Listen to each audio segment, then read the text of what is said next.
திருவண்ணாமலைக்கு போனோம்னா கையில காசு இல்லாம திருவண்ணாமலைக்கு போக முடியாது. ஆனா காசு இல்லாம போறதுக்கான கோயிலுக்கு நீங்க போக மாட்டீங்க.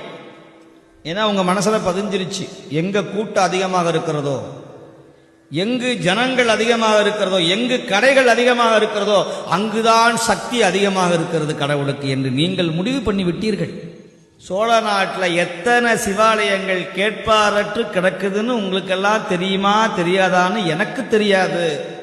ஆனால் எனக்கு தெரியும், எத்தனையோ பாடல் பெற்ற தலங்கள், வெறும் ஆடு மாடுகள் மட்டுமே வழிபடக்கூடிய இடங்கள், ஜந்துக்கள் வழிபடக்கூடிய சிவாலயங்கள், முருகன் மட்டுமே அமைதியாக தன்னந்தனியாக நிற்கிற ஆலயங்கள் எத்தனையோ உண்டு, அம்பிகை முதற்கொண்டு.